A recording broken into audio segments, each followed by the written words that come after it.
नमस्कार दोस्तों, मेरा नाम है राघवेंद्र। स्वागत है आप सभी का इंडिया न्यूज इन खबर पर। आप मेरे पीछे देख पा रहे होंगे भव्य श्री ओमकारेश्वर मंदिर। मालवा निमाड़ क्षेत्र मध्य प्रदेश के इस क्षेत्र में हम लोग हैं, वही क्षेत्र जहां पे पिछले चुनाव में बीजेपी कमजोर साबित हुई थी। आप सोच रहे होंगे कि हमने ये जगह ही क्यों चुना है, क्योंकि यह एक धार्मिक स्थल है और ऐसा माना भी जाता है कि धार्मिक स्थलों पे बीजेपी मजबूती से चुनाव लड़ती है। लेकिन पिछली बार सरकार न बन पाने का कारण भी यही क्षेत्र रहे थे। इसीलिए आज हम इन सभी क्षेत्रों पे चर्चा करने वाले हैं और हमारे साथ चर्चा करने के लिए जुड़े हुए हैं इन खबर के संपादक विद्याशंकर तिवारी जी। सर, जिस तरीके से इस पूरे क्षेत्र की बात की जाए, बीजेपी पिछले चुनाव में काफी कमजोर साबित हुई थी। इस बार क्या कुछ निकलकर सामने आ रहा है? देखिए, सबसे पहले मैं बता दूं कि यहाँ पे इस पूरे क्षेत्र में 15 जिले हैं और 66 विधानसभा की सीटें हैं।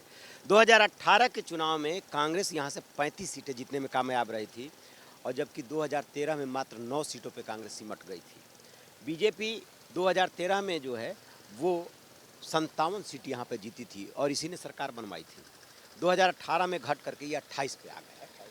यहीं से बीजेपी का समीकरण गड़बड़ाया। दो क्षेत्रों ने बीजेपी एक साथ नहीं दिया था। एक तरफ ग्वालियर और चंबल संभाग, जहां पर कि उन्हें ज़बरदस्त झटका लगा था, और एक जो है ये मालवा निमाड़ का है। अब इस बार क्या सीन बन रहा है कि पिछली बार जो है वो शिवराज सरकार के खिलाफ एंटी इनकम्बेंसी फैक्टर काम कर रहा था।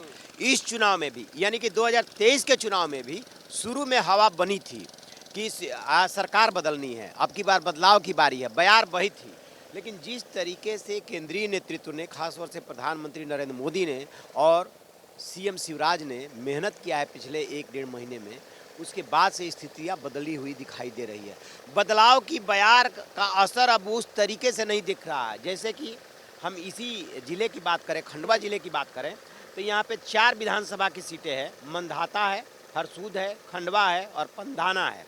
बीजेपी ने यहाँ पर अपने 4 बार के विधायक रहे हैं, उनका टिकट काट दिया है वर्मा जी का, देवेंद्र वर्मा उनका नाम है, और पंधाना में भी उन्होंने अपना कैंडिडेट बदल दिया है। अभी फिलहाल बीजेपी यहाँ पर भारी दिख रही है साफ साफ। बात करें जहाँ पे कि इंदौर की सबसे ज़्यादा सीटें हैं, 9 सीटें हैं, वहाँ पर भी परिस्थितियाँ बदली हुई है। उज्जैन की बात करें, वहाँ पे 7 सीटें हैं। वो जो है एंटी इस्टेब्लिशमेंट फैक्टर नहीं दिख रहा है और मालवा निमाड़ इस बार वो कहानी नहीं दोहराने जा रहा है जो 2018 में हुआ था। अच्छा, शुरुआती दौर में जो रुझान दिख रहे थे, जनता के बीच एक बदलाव की बयार थी, धीरे धीरे वो थमती हुई भी नजर आ रही है। एकदम साफ हम राघवेंद्र ये बताना चाहते हैं, बहुत सारे लोग ये सवाल करते हैं कि क्या मध्य प्रदेश में इस बार बदलाव होगा, और जिस तरीके से कांग्रेस का शीर्ष नेतृत्व और मुख्यमंत्री के दावेदार कमलनाथ ये दावा कर रहे हैं कि इस बार मध्य प्रदेश में बदलाव हो करके रहेगा। पहली बार मैं चंबल और ग्वालियर संभाग में जब गया था तो ऐसा लगा था कि अब की बार बदलाव की बयार बहुत तेज है और बीजेपी सरकार, शिवराज सरकार का जाना तय है।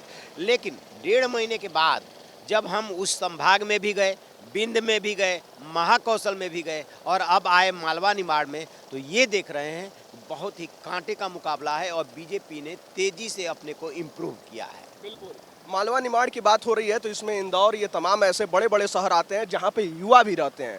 युवा वर्ग पिछले कुछ समय से नाराज भी चल रहा था। पटवारी भर्ती हो, उसके बाद से युवाओं में क्या वो अंदाज है? आपने भी बात की, हमने भी बात की, इसमें कहीं कोई दो राय नहीं कि शिवराज सरकार पर ये आरोप है कि कोई भी वो युवाओं के लिए परीक्षा फुल प्रूफ नहीं करा पाई। कभी नकल में, कभी पेपर लीक हो जाने में, और युवाओं को भारी निराशा हुई। लेकिन मैंने ये गौर किया, युवाओं से जब बातचीत की तो वो इस सब को बर्दाश्त कर रहे हैं सिर्फ प्रधानमंत्री नरेंद्र मोदी के नाम पे।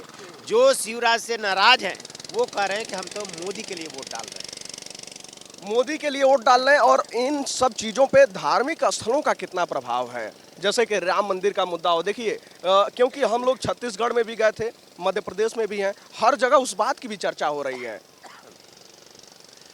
बीजेपी चूँकि इन सब चीज़ों से बहुत गहराई से जुड़ी हुई है, चाहे राम मंदिर निर्माण का मुद्दा हो, चाहे उसका मामला रहा हो, इस पर उसका बहुत ज़्यादा जोर रहा है, घोषणा पत्रों में स्थान रहा है। वैसे ही पीएम मोदी जहाँ जहाँ जाते हैं धार्मिक स्थलों पे, वहाँ पे जरूर जाते हैं, पुजारियों से, मुनियों से जरूर मिलते हैं। अभी आपने देखा होगा कि राजनांदगांव में किस तरीके से वो माँ विमलेश्वरी के मंदिर गए थे, किस तरीके से जैन मुनि विद्यासागर जी महाराज से मिले थे। तो राजनीति संकेत और संदेशों से चलती है और पीएम मोदी बहुत अच्छी तरीके से संदेश और संकेत देना जानते हैं। लेकिन पिछली बार यदि बीजेपी मात खाई थी तो सिर्फ धार्मिक स्थलों या धार्मिक नगरी या धार्मिक लोगों से जुड़े रहने से काम नहीं बनता है। इस बार केंद्रीय नेतृत्व साफ साफ पीएम मोदी चुनाव लड़ रहे हैं मध्य प्रदेश में। शिवराज मुख्यमंत्री के उम्मीदवार नहीं घोषित किए गए हैं, लेकिन बाद के दिनों में वो भी बहुत ज़्यादा मेहनत कर रहे हैं और बीजेपी ने मध्य प्रदेश में अपने को तेजी से सुधारा है। यदि मुकाबला कांटे का रहे तो इसमें तो कोई आश्चर्य है ही नहीं, कांटे का मुकाबला रहने वाला है। लेकिन यदि शिवराज की फिर से सरकार बनती है, शिवराज नहीं बल्कि बीजेपी की फिर से सरकार बनती है, तो इसमें मुझे कोई ताजुब नहीं दिख रहा है।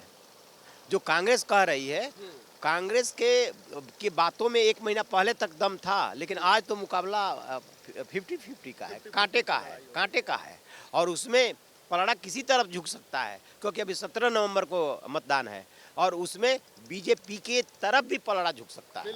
और केंद्रीय नेताओं को जिस तरीके से चुनाव मैदान में उतारा गया, कुछ बड़े चेहरे भी इसी क्षेत्र से आते हैं, उसका क्या प्रभाव है? देखिए, आप यदि कैलाश विजयवर्गीय जो कि लड़ रहे हैं इंदौर 1 से, उनकी चर्चा कर रहे हैं, निश्चित रूप से जब पार्टी किसी बड़े नेता को उतारती है तो उसके पीछे मकसद होता है सिर्फ और सिर्फ संदेश देना। कैलाश विजयवर्गीय राष्ट्रीय महासचिव हैं, यहाँ पे मंत्री रह चुके हैं, कई प्रदेशों की जिम्मेदारी संभाल चुके हैं। यदि उनको दिया गया तो संकेत दिया जा रहा है कि हर हाल में केंद्रीय नेतृत्व मध्य प्रदेश को जीतना चाहता है। तो आपने सुना और समझा कि मालवा निमाड़ के क्षेत्र में चुनावी माहौल कैसा है। देखिए, मां नर्मदा की धारा किस तरीके से तेज प्रवाह से बह रही है, ठीक इसी तरीके से चुनाव प्रचार प्रसार की गतिविधियां भी तेज हो चली हैं, क्योंकि 17 नवंबर को चुनाव है।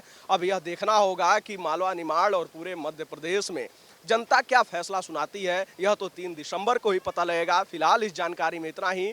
देश दुनिया से जुड़े तमाम खबर को देखने के लिए आप सब जुड़े रहें इंडिया न्यूज इन खबर के साथ। धन्यवाद।